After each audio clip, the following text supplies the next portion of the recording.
Town feel with big time ideas. After all, you are entitled to Brad's opinion. Here's your host, Brad Allard. Well, here's news. It's hot today, right? Yeah. It's a beating, isn't it? It is brutal out there. It's going to be 108 today, and you just don't want to get out of the house. But I have to. Today's the first day of classes at DBU, and they can't do without me. Well, it's not like to think so anyway, but it's the first day of classes, and I have to drive over to Dallas, whatever. But anyway, I get to talk to Tracy Pope here from Promises Community, a group that we both support through our church. And we're going to talk about what happened this summer and what's happening this fall, and about changes just in the general landscape of the food distribution services. This whole summer was kind of my pet advertising spot at the end about the three food pantries that deal primarily with this area, you and Harvest House and the House of Hope over here, but it's about a block away, because it's just amazing to me that as affluent as we are, we still, every time I go to Promises, it's a full house, and, and that's really a key thing. The latest studies show that Texas is now the number one state in the union with respect to people with food insecurity. Well, that didn't surprise me. And so they used to be number two behind California, and that has changed this year in this study. And I doubt it's because California has picked up its game. But I don't get into all the politics of that but right now. But it is an issue, and we're going to talk about what we can do to make this work, because the commandments we are given in Scripture about helping our neighbors really is non-negotiable, isn't it? And it's not something, well, depending on the economic factors and whatever else, it doesn't work like that. So, but anyway, I'll talk about the sponsors, and then we'll get on to it today. Here's our friends at our place. I was there this morning with our guys from the Sunday school class. You got to come visit. You know some of them, like Dan Garner and a few others. Yeah. And, we talk football mostly because we've given up trying to solve the world's problems. But we talk a little bit about it, and it's interesting, to get other people's perspectives. Steve Mullins is also part of that crew, and you know him. And, it's always at 6:30 every other Monday. And the waitress just knows what we want half the time, so it's a real good atmosphere. Also, our friends over at Gina's, which I'll probably bring this up again later in the show, but we're having that North Texas Giving Day on September 17th that you would want to be a part of. But so y'all need to set your schedules for that one. It's a big deal, the Gina's Pizza. Maybe you can get Cindy Rutledge to do it. She did it last time. Basically, John and I had to drag her onto the camera, but it's okay. That was who did Cindy Rutledge. Oh, okay. Yeah, and she was like, I don't want to do this. Like, yeah, quit. You could do it. Anyway, so Gina's Pizza, put that on your schedule. And, of course, there's a lot of good reasons to go to Gina's Pizza. So there you go. Also, my friend John Williams at Old Pro Roofing, 817-734-2756. I tell you, he has a job that only a young man can do. He gets on these roofs when it's 108 degrees and checks out your roof. It doesn't take long, really. And he'll tell you if you need repairs or replacement or not. You may need nothing, but it's also good to have a written report saying I had my roof inspected August 24th or something like that.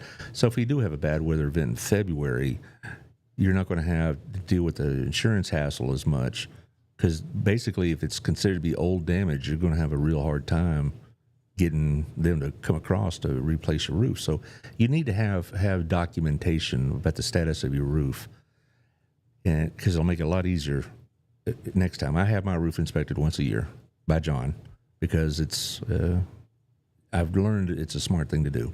Also, my friend Jeff Kelly over at the Wethington Agency at 817-781-0546. If you're looking to buy or sell in this area, he's the man to do it. He can do it in southern Tarrant County. He goes all over Johnson County. I know he's had a couple in Nellis County. He'll go where the houses are. So there you go, 817-781-0546. And he'll help you find the house you're looking for. He has several right now. Go check out his webpage, and also check out his Facebook page, and you'll see some of those houses that are for sale. And my friend Rod Lewis, Burleson News Express, the old print newspaper, which I do appreciate. My wife asks for it every week because she likes the recipes in the back. just like the old school newspapers, right?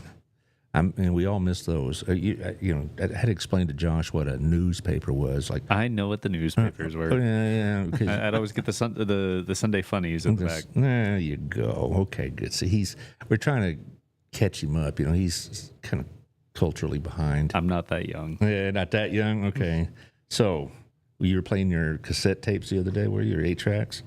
Or no, you're not. Okay, fine. Not the other day, but I know what those are. Well, this guy, he cracks me up. All right, I'm just trying to share all these at one time, so that's always a lot of fun. Also, my friends over at True Climate, 682-244-2019.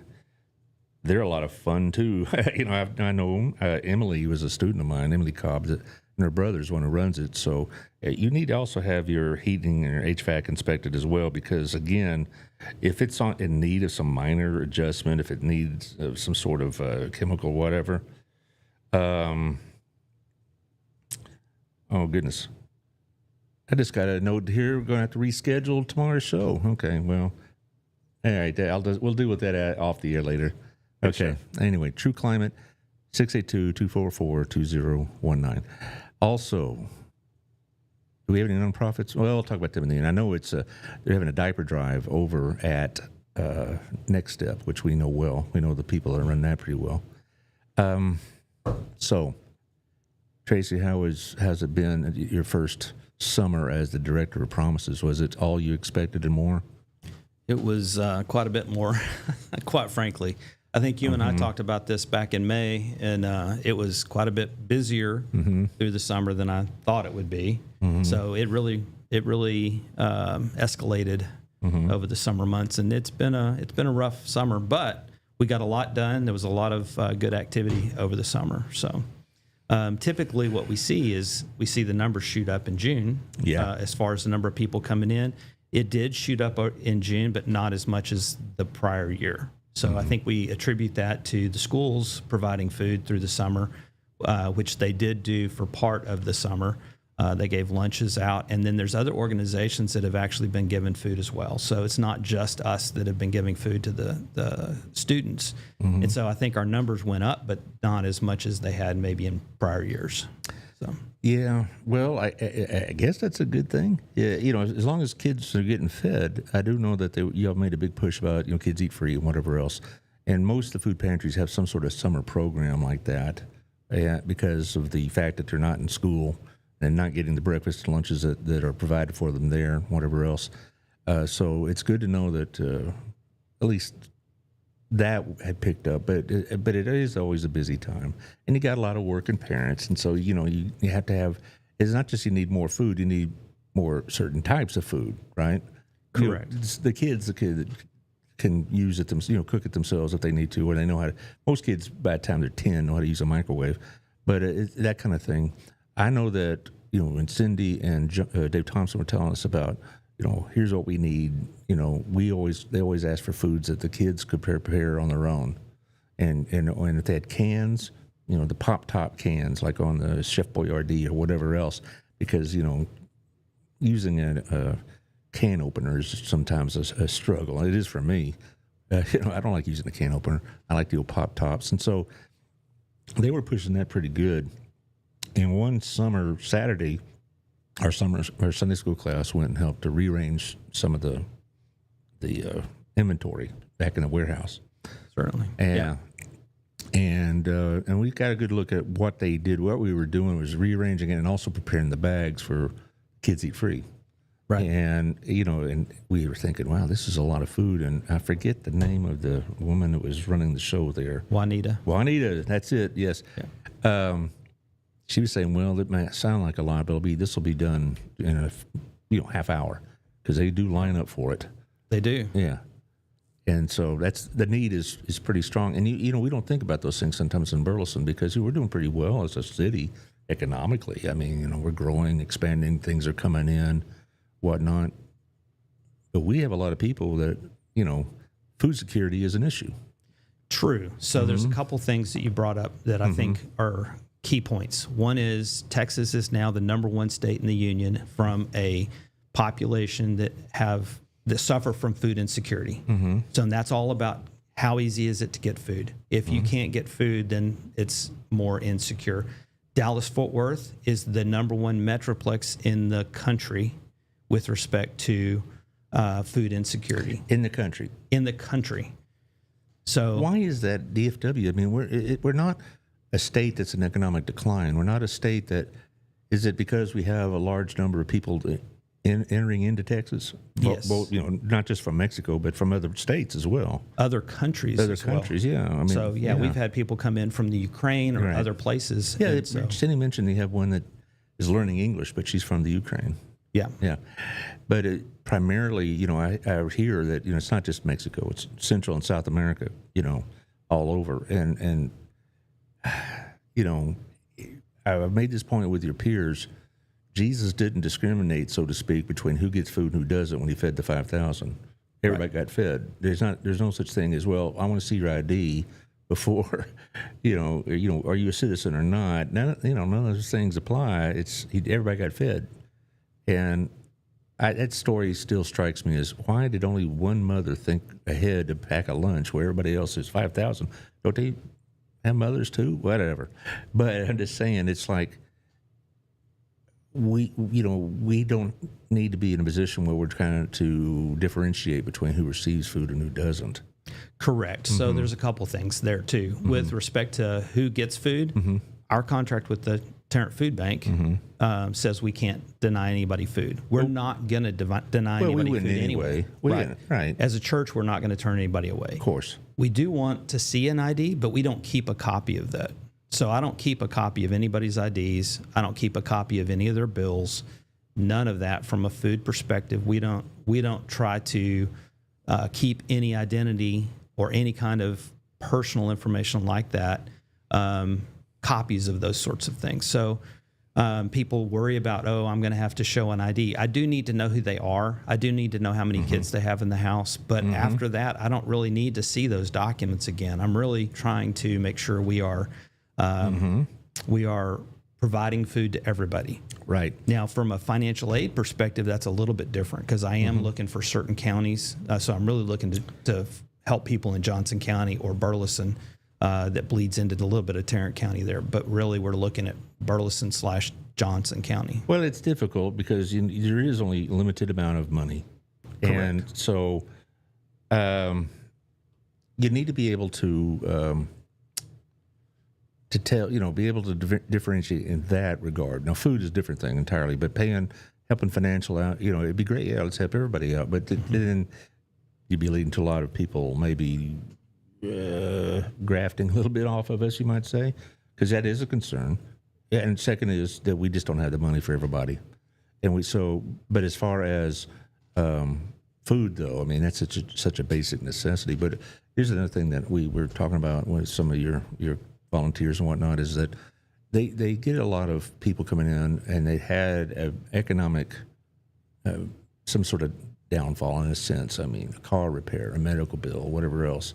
And then in the summertime, it seems like these things are made worse because expenses are high. Gas is high. Electricity bill is high. I got my car worked on last month, and it was like pretty expensive. And so how does that work for y'all? Well, I mean, you're absolutely right. Electricity is higher in the summer with respect to the usage, right? If people are living in mobile homes, then the electricity is significantly higher because those are hardly insulated at all.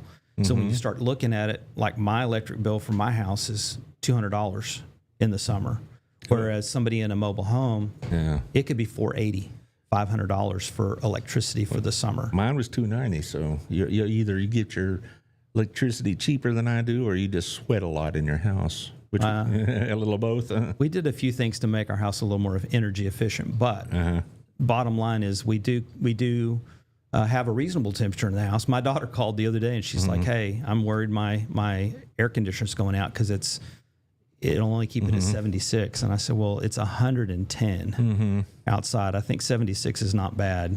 She's like, "I'm worried it's going to go out." And I'm like, I think you're worrying about the wrong things. Let's see what it's like in a week, because it's about to come down quite a bit. We do keep ours pretty warm. Rob and I keep it around 75, 76 because we don't want a massive bill. but a lot of people, it really doesn't matter what kind of controls they try to put on it. Things just get out of hand, and a lot of these older homes, a lot of these apartments are not well insulated, and so you don't get that kind of protection from the Texas heat. Right. So, but also, I mean, I'll go back to the car repairs. I don't feel like I was cheated or anything like that. That's the way of the world. It's car parts are much more expensive now than they were prior to COVID. The labor costs are higher and things of that nature. And so if you're a working guy and your car goes out, you don't really have much option. Well, and we talked about that a little bit last time, because there are the working, what I would call the working poor. Right. So they don't make enough to be able to afford food.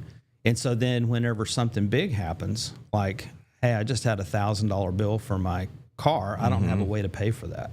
We get a lot of that, but that's kind of year round. It's more the electricity that we see pushing the bills higher in the summer. We have the kids that don't have food, so we see that as a push, because they need to have food for their entire family. So that's something that they work on through the summer as well, and we have to help with some of those sorts of things. We do see an uptick a little bit in people needing help in the summer, but it's not significant other than that electric push. So like medical bills are a year-round thing as well. Yeah, I have people that need prescriptions year-round, right? So it's, hey, I need some help. And so we don't help people every month, but we will help. I've had a guy come in and he had a $12 prescription. Right. He didn't make enough to actually be able to cover that. So I covered that for a month. Actually, I did 2 months on his, just because it was... Yeah, it was not a lot of money, but it's like, okay, that's a way to help him through some of that hard time. Yeah. We're really looking to help people to get back on their feet, which is really the objective, not to just help people for forever, right? I don't want to help them forever. I want to be able to help them get back to where they can pay their bills and survive. So short-term things, we see a lot of short-term things. We've had some, I have one going on right now where somebody is not in their home anymore because there's a separation between the husband and wife, right? And there's other things going on there. I won't go into the details, but we're trying to help where we can to help that person and that family.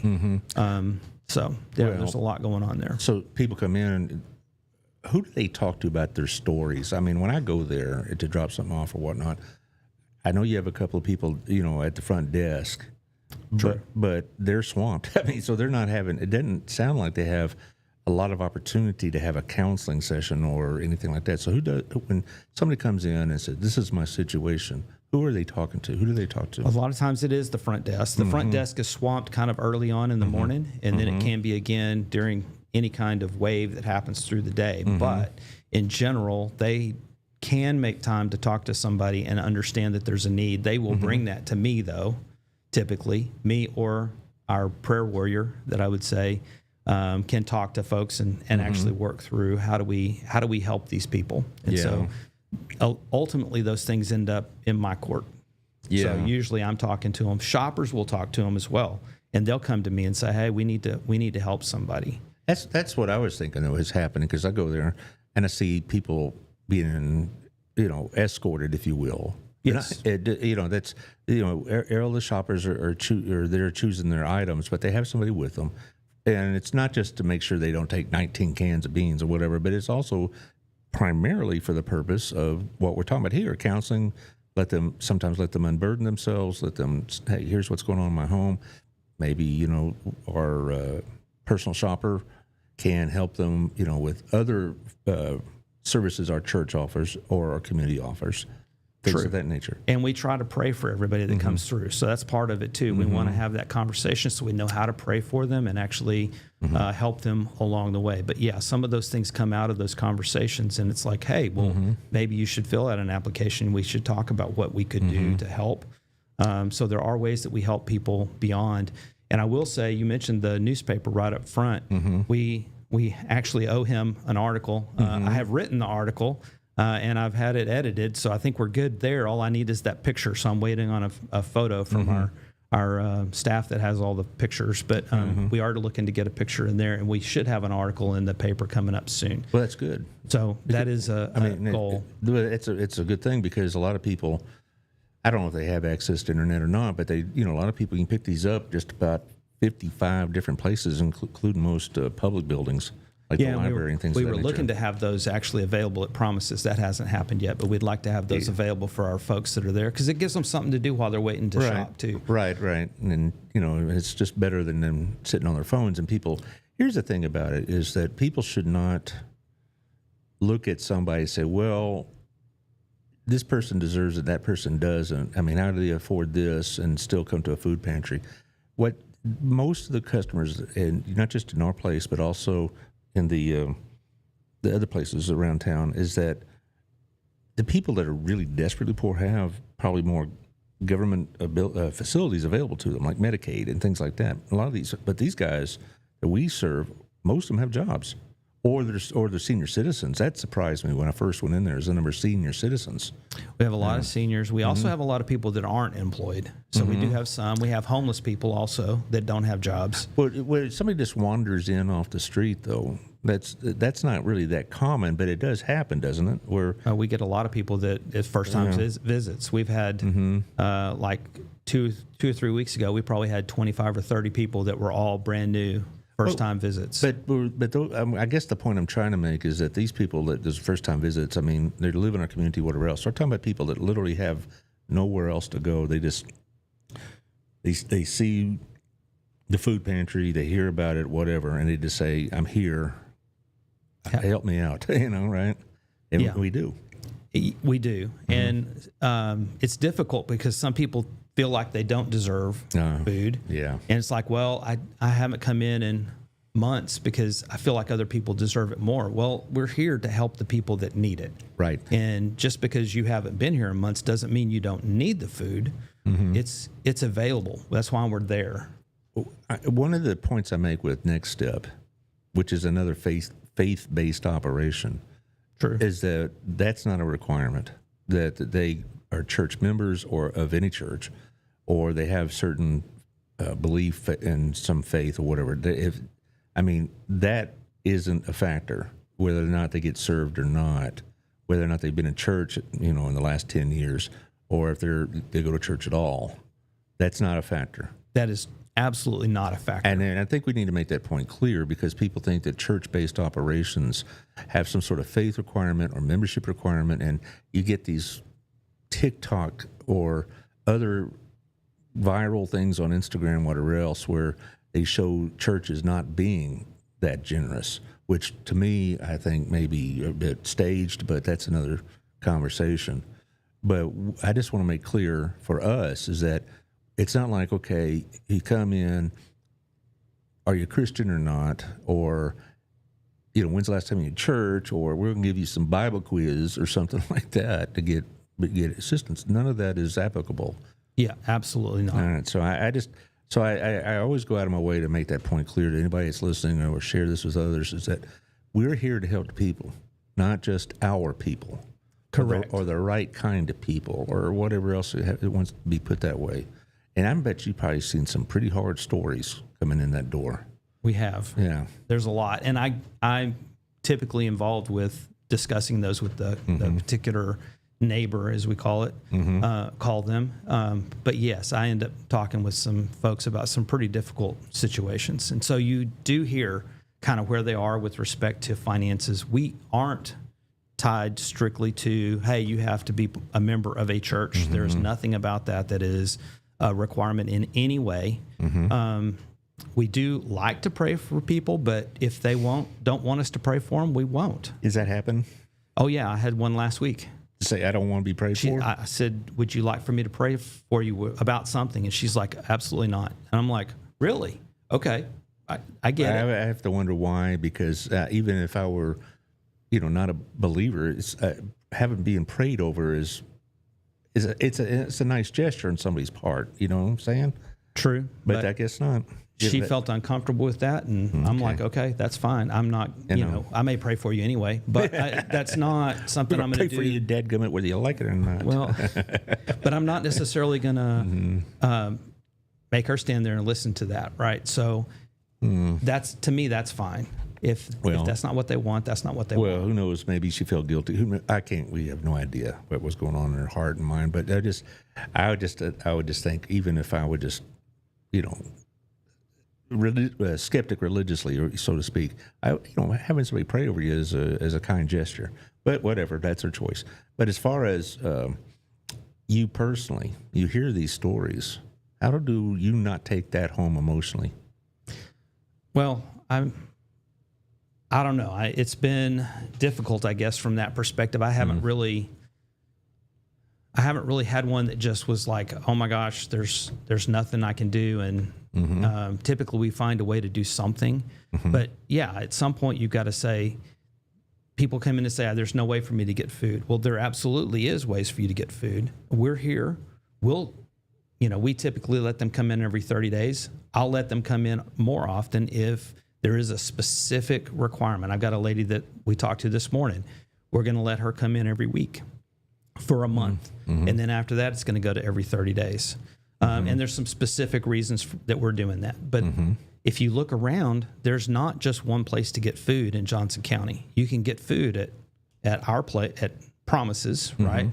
You can also get food at Harvest House. You can get food at Pathway. You can get food at the Methodist Church. Right. They have a little group called Pack Men, and they're going to be part of that September 17th extravaganza, for lack of a better word, but I'll talk about that at the end. But you can go to Open Door. I mean, there's all kinds of places you can get food. So there's really no reason to be hungry because there are places to acquire food. But you probably see the same faces every month, right? I see a lot of the same faces over and over again. Yeah. And the goal really at the end of the day is hopefully they can get to a position where they don't have to come every month, right? But it's hard to do. True. And we'd like Texas not to be the number one state in food insecurity, right? We'd like to be able to see that being worked down, not going the opposite direction. Yeah. Not again. The politics is something I'll do on my own some other time. But Texas has always been a state that's relied very heavily on private charity. All right, that's the way Texas has always been, regardless which party's in control. Texas has never been one of those states that's very lavish, if you will, or extravagant in their social services, and that's been going on as long as I've been an adult in Texas. But I think now more than ever, people are really going to have to pick up their game because of the expense of food and the fact that the expense of all these things we've been talking about, and the fact that one bad, medical bill, one traffic accident, one need for brakes on your car can really put you behind the eight ball. Right. And I see people's finances. We've talked about that before. Yeah, right. And so you'll see a checking account that's got $40 in it, or $16 in it, or minus $40 in it, right? So when those people have any kind of hiccup at all, there is nothing to actually fall back on. So everything is, oh my gosh, this is an emergency. My desire would be to have people that can't pay their rent to come in before their eviction notice shows up, right? It's like, hey, if you can't pay your rent and you know that, coming in on the 28th of the month, knowing that your bill's due on the 1st, and on the 10th, you're going to get an eviction notice. Don't come in on the 10th. Right. Come in on the 28th and say, this is where I am. And that gives us time to actually solve that before you're already about to get evicted. Yeah, and that's been going on more than we like to think, because I've talked to, like your peers, and they hear the same stories, and it's very difficult, to imagine. But we have a lot of people, when you talk about homeless, we always think of people living under a bridge, and we're starting to see some of that, all right, in our area. My wife pointed out one under the bridge from Renfro under 35 the other day. Okay. And that's the first time I've seen it. Okay. In Burleson proper. Now you see it in South Fort Worth and all this other stuff, but this is right in the middle of Burleson. Right. And so there's a large population that lives behind Hughley. Yes, I've heard that too. Yeah. So. And I've heard it behind Chisenhall baseball field. Okay, and I've had several in a day. We'll have several come in, and so it's not like it's a small population here. You know, I moved into Burleson in 1995.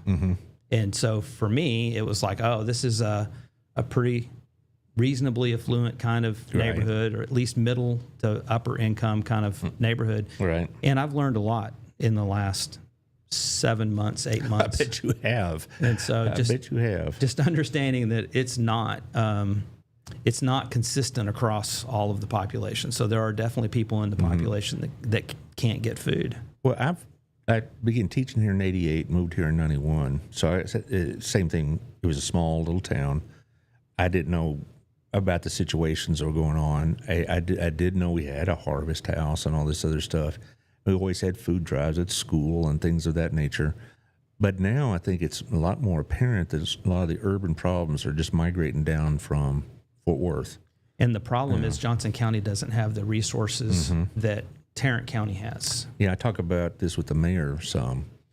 And, you know, and his natural inclination is to help, but he also knows that the budgetary restraints placed on a city make it difficult. Plus, the fact is, everybody says, yeah, let's have a homeless shelter, but not in my neighborhood.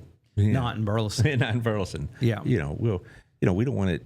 Oh, we want it somewhere else, right? Right. So, and Burleson's no different than any other town in that regard. But I just was struck by that when Robin pointed it out. I mean, this is not something you see in South Fort Worth, where it seems like every corner there's somebody with a sign, wanting money, food, etc. It's now it's getting part of our landscape, so to speak. And it's up to us what are we going to do about it, right? Right. And that's a challenge, because I've got people that want us to stand up a place for people to stay, right? But that's not something we have the budget to do. I've heard that. And if you did that, though, I believe, I don't know what's the best way to put it. You're in a neighborhood, all right? And so you'd have some concerns by the neighbors about having people that are in a homeless situation where they have small children in the neighborhood. Sure. Or in a business area like we are also, right on the main drag. And so, a lot of people, say, well, we could put it over here, but what about these businesses? Do you think they don't want to have to deal with possibilities that come with people that are homeless?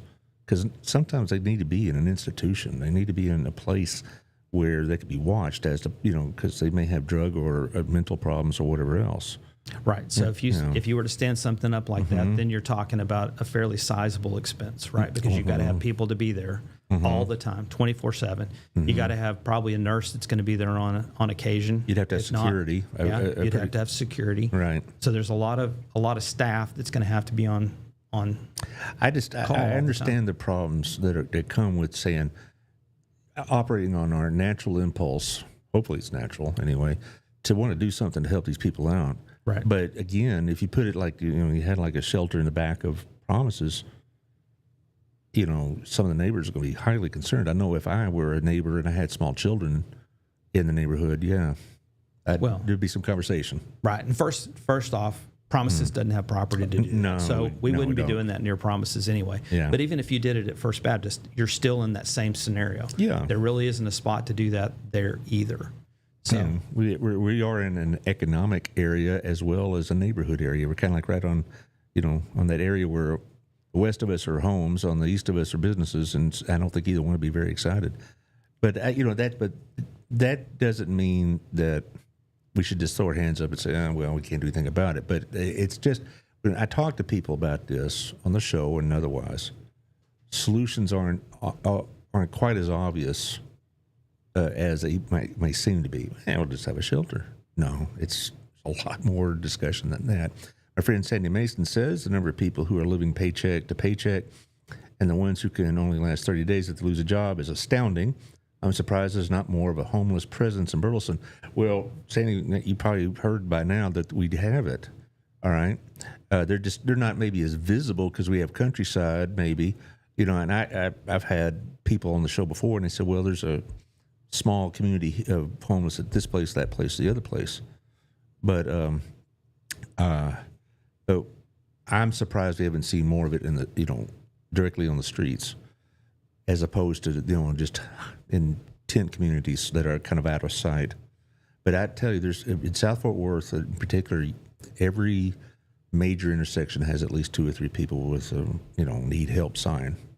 Well, and we may have 3 or 4 in a day that come in the door, right? So it's not like they're not there. We have quite a few, and so it is definitely there's definitely a presence in Burleson, much more so than I thought before I took over doing this. Well, I also remember when I first moved here, the churches were big enough, but not they in terms of big enough themselves to take care of a lot of problems because this community was small. But as our community has grown and grown, and our churches have maybe grown a little bit as well, but they're not the number of people needing help has expanded more greatly than probably our church's abilities at that time could provide.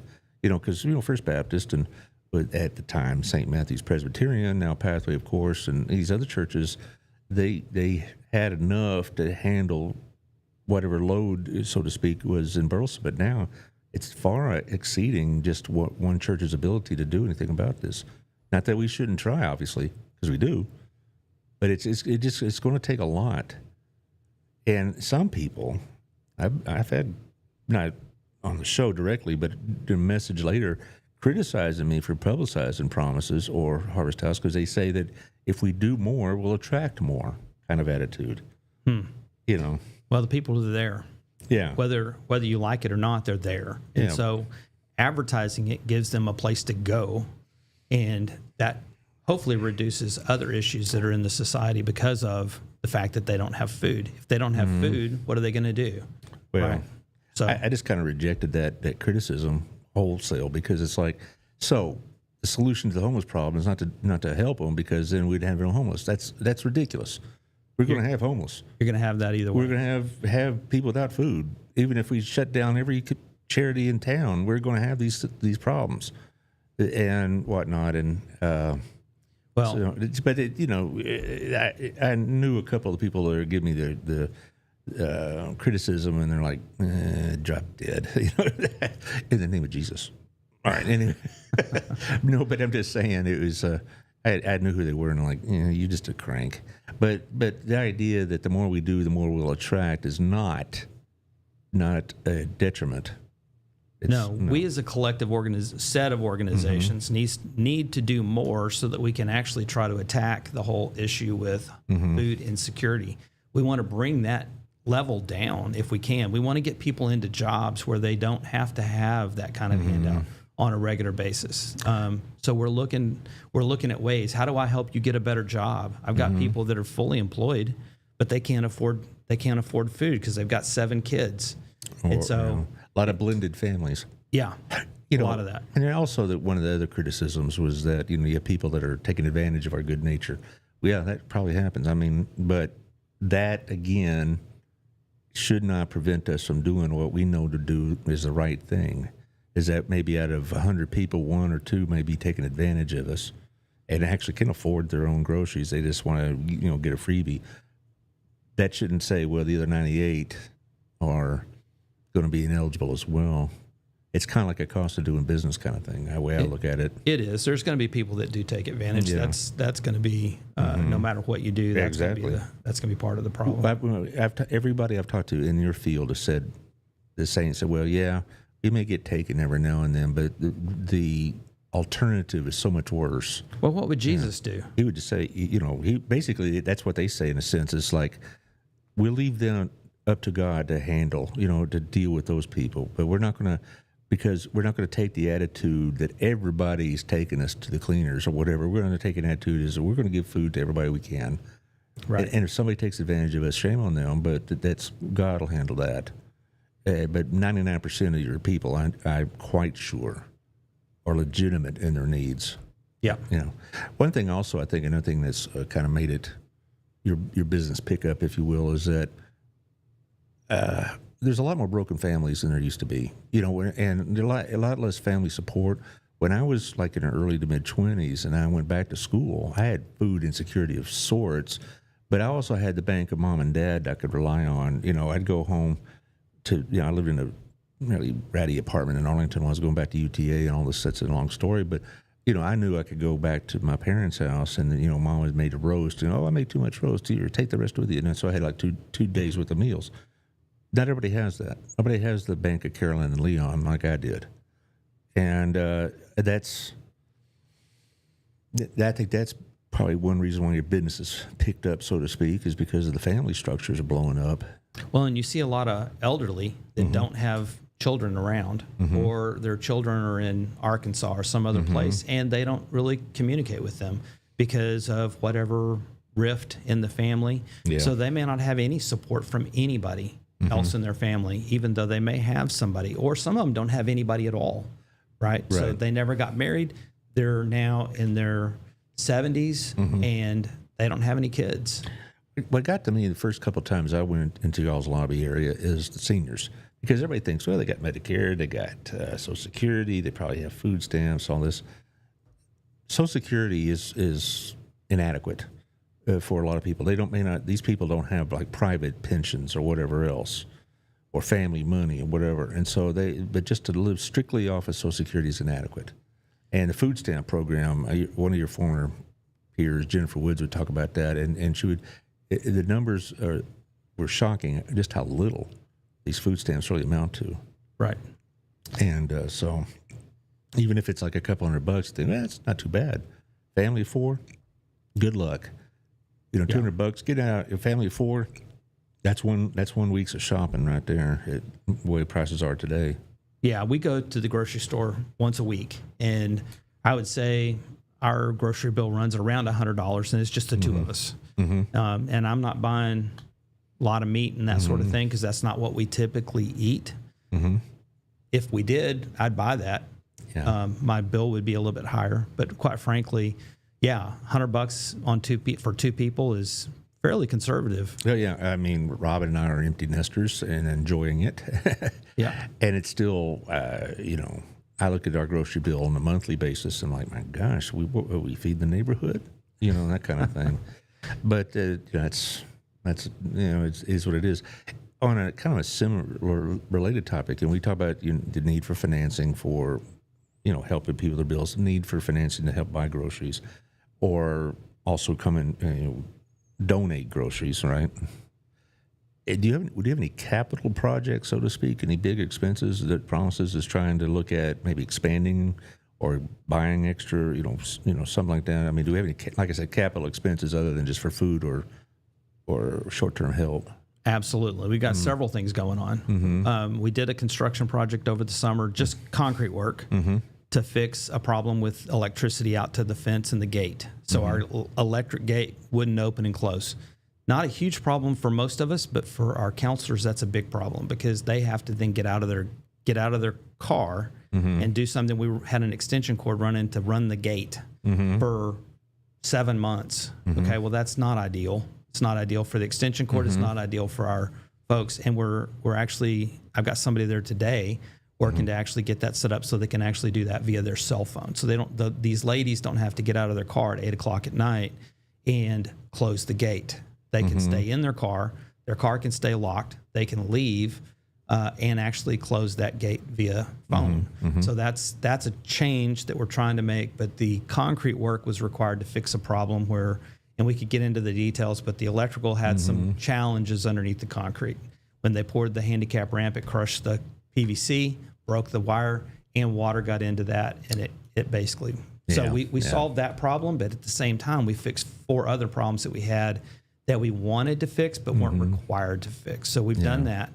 Right now, there's a construction project going on today still. Hopefully, it'll be done in another day or so. And we're building a clean room. So that gives us the ability to buy larger quantities of food in single packages and break that up into smaller quantities. So I can buy 16 chickens in a single plastic bag and a single container, if you will, and I can put that into individual containers, and I can provide food for our clients, our neighbors, for a cheaper price, better food, and have more of it available without having to spend as much money. So that's being done. At the same time, I'm redoing the break room because I'm taking part of the break room. So I'm actually taking out underneath the stairs to make the break room a better facility for our volunteers. So we're doing that today. I've got a truck right now that's got challenges off and on. I've heard about that one. Yeah, and so right now our rear door is having problems opening and closing, and so there's something wrong with the cable. We're going to have that fixed. But the truck's been, it's an older truck. It's had to have things resolved on it several times. We had refrigeration for the unit that we've had to fix twice, but it is working well now. So that's a key thing. In the summer when it's 110, I've got to be able to keep that back unit refrigerated so that I can actually do something. Well, a lot of people think, well, you're connected to First Baptist, which is a fairly large church. You probably have the wherewithal to do these things. And I can tell you right now, we just passed the budget, right? Voted on the budget. Yeah. First Baptist has a lot of priorities. They do. And so it's, it isn't like, we're the only, Promises is the only activity that needs funding from First Baptist, not just outreach and mission work, but, our children's programs and, on and on and on. And so, the idea, just because you're connected to a larger organization doesn't mean the money is available. It just at your whim, is it? Correct. So we do have designated funding that comes in for us, and that is used for buying food. Some of the construction projects we talked about, there's several things like that, keeping the truck going. All of those things are covered under that designated fund. What's not covered there is our staff and our facilities. So those are covered underneath the church budget. You're right. The other is covered from that designated giving. So I kind of have a little bit of a separation, but bottom line is yes. The church is funding what goes on at Promises. And so that budget is something that we use to do all these different things. So at least the capital stuff hopefully comes from the church, because I'd hate to think that, well, we're going to have to make a choice between, replacing wires and buying food, or, fixing something that's broken and buying food, Yeah, we're doing a really good job of managing the budget that we have, and we're trying to manage getting those other things taken care of so that we don't have to worry about, we're going to be short buying food. We have been able to acquire food. Matter of fact, our freezer is pretty full right now, so we're pretty excited about the fact that we've, last October, I walked into the freezer and it was turkeys and then nothing else. Right. And so it was empty looking. Now it is packed, so I can't even walk in the freezer most days. Well, and that's a large. That's a blessing. That's a large walk-in freezer. That's not something that's a small home refrigerator kind of thing. So if somebody called you right now and said, "What's the number one thing you would ask for?" What would it be? So that's a great question. We do have a lot of donations with food coming in from grocery stores. We have a lot of donations coming in from the membership, so we look for that, and we're starting to build up for Thanksgiving, right? Because we're starting to plan. As soon as Kids Eat Free was over, we put the bags out. Here's what we need for Thanksgiving. So we're looking at Thanksgiving donations from a food perspective. So that's what's going on. Even now, late we're starting August, now. Cornbread, stuffing. All the different corn. All the different things that go into that, right? So that's the current plan. So if you grab a bag at First Baptist, that's what we're trying to gather food for, is get ready for Thanksgiving. Okay. As far as other things that are going on, I have a container right now that's a refrigerated container outside. We're having ongoing issues with that. I've had them out. Today is going to be the 5th time they're going to come out to work on that unit. And, we left on Saturday. It was in the 30s. Come in today, it was 92 degrees. So I lost everything that was in there. So fortunately, it was mostly bread and sweets, that sort of thing. Yeah. But all of that's got to go. So we're losing that food. We'll get it. We'll get donations back, and we'll be back in good shape in another, say, 5 to 7 days. Let's hope. But right now, that's a big deal. So I'd like to get rid of that refrigeration unit and bring in one that we own, so that we can actually have our own folks or our own contractors actually fix that unit, instead of having to rely on a rental agency to then get them to get a contract firm out. And we would be more in line with, okay, here's what I need to have fixed. You mentioned something earlier about clean room, because I've talked to, again, your peers, and I remember 3 or 4 years ago, and now, I said, well, how about I bring them X, Y, or Z? And they said, if it's prepared, it's okay. But if I brought in like a pack of 4 chickens, they said, or like you said, a big mega pack of chickens, they'd say, that's very kind of you, but we really can't use it because we can't divide them up. Now we will be able to. They didn't have the clean rooms. So if you go to, Sam's and you get like a pack of 8 chicken breasts or something like that, you actually can divide them up individually. That's a great thing. That's a great thing because anything that had been prepared by or altered in some way by the donor couldn't be used. Last summer, this is kind of embarrassing, but last summer I found 3 zucchini this big. I'd overlooked in my garden. I said, they're size of footballs. I didn't even notice them because they were hidden under all the leaves. So I thought, well, I'll make them more accessible. So Rob and I cut them up, put them in bags, and took them to Promises, and he said, we can't use these. Yeah, I'd rather have that as a solid zucchini. Yeah. Or us break it up after it's there.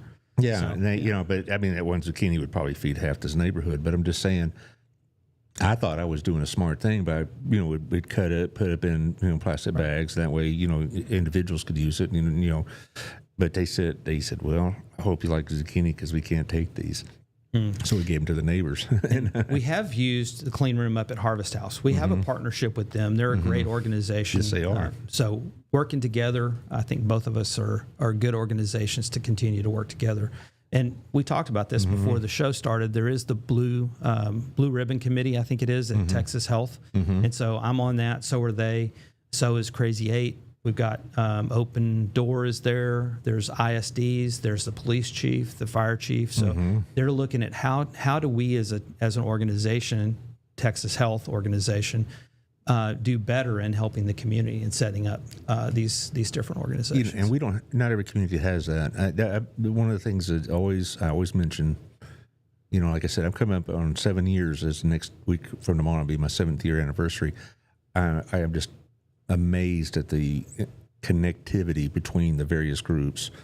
And I'm going to refer to this again, that September 17th, North Texas Giving Day at Gina's is my favorite show. And what I like about it isn't just so much what's going on the camera, me talking with whomever, but watching in the background how these people get along and how they support each other, and and they get together and they're having some tea or a salad or a pizza or whatever. And it's touching really to see how much they root for each other, basically. And not every community has that. Well, and we've had some great support from Golden State Foods. We've had support from Cook's Children. They've been great with respect to both of those on Kids Eat Free. They both gave us donations and helped us get through some of Kids Eat Free with monetary donations, bags and backpacks and all of that sort of thing too. I'm planning to leverage either Cook's or Texas Health to actually look at what we gave out and try to decide if that's really the healthiest thing for us to be giving kids, or if we need to actually revamp that for next year. So we want to try to make sure we're giving something that's, from a dietary perspective, the best thing we could be giving kids. Right. I've mentioned this before, but I don't like to, advertise it because, that's not appropriate. But Rob and I really felt led to help Promises out about 2 or 3 years ago on a monthly basis.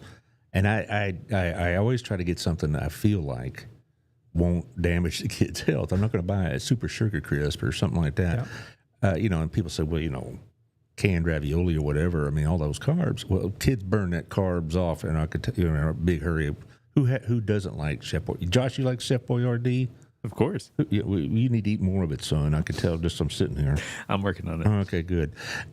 Just saying they'll burn off the carbs in a hurry. So, but you don't, sugar sweet stuff or whatever, just, no, I just don't feel good about that. So if I asked you, which do you need more, money or food, you'd say yes, right? Well, that's true. I can acquire food at a pretty good price, depending on what kind of food I'm acquiring. And so if I'm getting it from the food bank, I can get it for, some of it's free. Some of it actually I pay, let's say 19 cents on the dollar for meat, right? Whereas there are varieties of things that we can get from donors that are bringing food in that I may not be able to get through like the food bank. So for example, I can get rice and I can get oats fairly easily. I can get cereal sometimes. I can get meats sometimes. I can get eggs sometimes. But sometimes some of that kind of variety is difficult to come by with respect to our donors and our let me say that differently. Our doning grocery stores, right? So our grocery stores give us things. So if they don't have those things, I don't get those things. Well, how much do you rely on individual donors like myself? So I would say that's probably going to feed folks for about a day. Yeah. You know, of what we give out, that's probably a day, maybe two. But when we start talking about Kids Eat Free and stuff like that, yeah, it's we get a lot from the other avenues. So we do buy stuff from some of the grocery stores and stuff like that. So would it be better if somebody brought you $100 worth of groceries or just gave you $100? That depends. Okay. So it depends on what they're bringing, right? Yeah. Well, see, honestly, what I do is I call Cindy. Yeah. I say, what do y'all need? Right. And I'll go to H-E-B and, get the generic brand. Well, we need corn. Well, we need this. Well, and then that's because I want to feel like I'm filling a gap somewhere. Right. And so on a monthly basis, we do senior share. And I know it sounds like I'm changing direction, but bottom line is on senior share, I get stuff from the food bank. And so I might have carrots, beets, and onions, say, for example. So those are a lot of the produce I'm going to be giving out. Well, I've got a guy that's actually volunteering, and he used to work in the food industry. So he's looking at it saying, Bob Sloat, right? That is who I'm talking about. Yeah, right. And he's looking at it going, well, you don't have any of this, or this. Maybe we should get you more of these things. So when he brings those things in, that's food I am not getting from those other locations. Right. So absolutely, there are times when that is key. When we start talking about Thanksgiving, almost all of the food we give out for Thanksgiving, except for the turkeys, come from our congregation. So that's critical. So when I say what's coming from the congregation, that's going to be key. Thanksgiving, some of the stuff for Kids Eat Free, those are really critical. Yeah. Some of the stuff for the rest of the year is also very helpful. So, yeah, I would say it just depends. Well, I talked to Bob earlier this month. Okay. And he said, well, we needed potatoes, we needed onions, we needed apples and oranges. No, they said we had apples. We needed oranges. Yeah. So that's what try to fill the shelves that way. Sometimes we have all those other things, and sometimes we don't. I mean, sometimes I'll end up with 5 bags of 80 pounds of potatoes, and then other times I have none. Yeah. Right. Or food bank will send us some food because they put a whole bunch of beets in a bag that says onions. And so beets, though, really? Well, some people like beets. I don't know who. Well, Russians make borscht. Beet soup. I'm not going to argue with that, but I'm not a big beet fan myself, but there are people that love beets. And so, but you get things that are Josh is a beet fan, no doubt.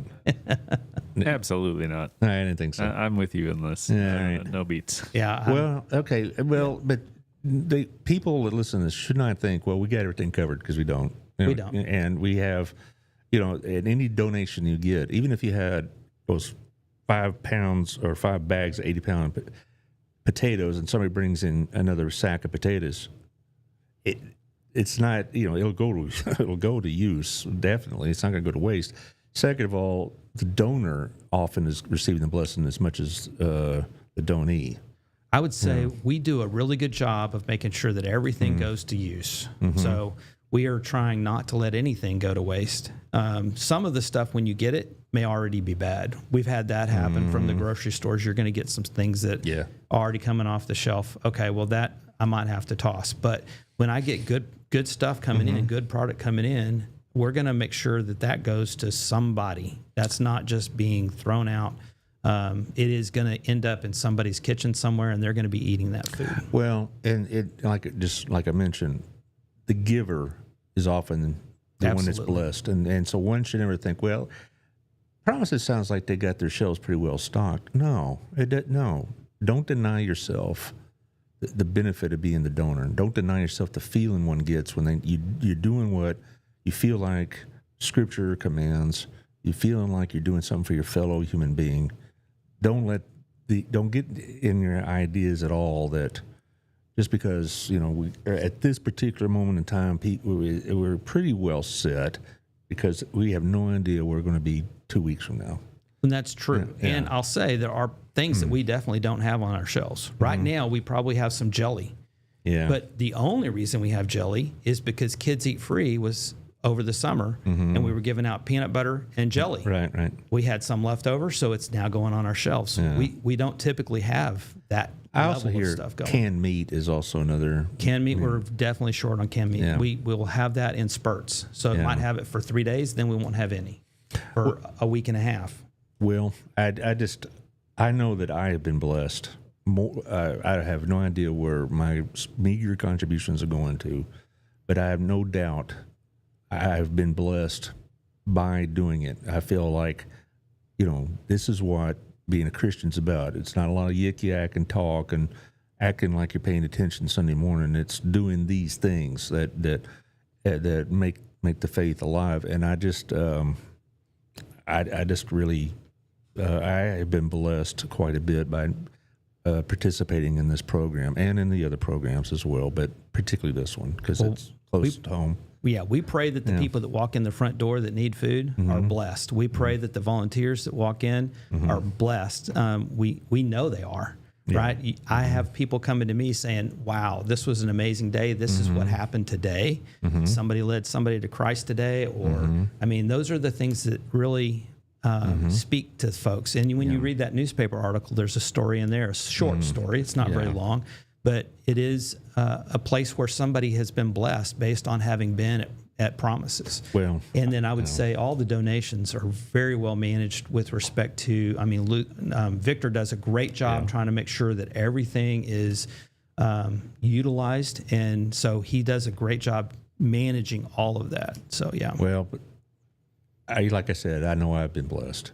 Yeah. And I think people who don't participate in these kind of activities are denying themselves that blessing. And so I would encourage you out there and my vast listening audience, find yourself a group like Promises. If you have one that's close to home to you, you need to find something, because if you're not really participating in something like this, you're missing out. It isn't just the fact that somebody may not get what they need, but you're not getting what you need. And so it's been a blessing. As far as a couple of program notes during the show, my guest for tomorrow, Brandon Crisp, just said with regrets he has an obligation that came up this morning. So I don't know what we're going to do tomorrow, to tell you the truth. We may do a rerun. I don't know. What do you think we ought to do, Josh? I say it's up to you. Okay, we can chat about it after we go off. We are. But I appreciate what you do, Tracy. You do a great job, and Promises does a great job. And I hope to see you on the 17th of September, or somebody from Promises, send Cindy, or whomever you care to, Okay. or Juanita, Yeah, Juanita, like I said, Juanita did a great job this summer. Sure did. She's fantastic. So, everybody we've got, I've had numerous volunteers come in and say, hey, this has been a huge blessing to me. So, I agree with the donor perspective. The donors really are blessed, I think, as well. Absolutely. But thank you, Josh. Anytime. And hopefully we'll have a show tomorrow. We'll see. We'll have something. We'll have something. Okay, so I'll see you at noon, because my DBU schedule is now in, and I'll be driving back and forth to Dallas a whole bunch. In fact, as we're hanging up here, I'm off to Dallas. Oh, boy. Anyway, I will talk to y'all tomorrow. Bye-bye.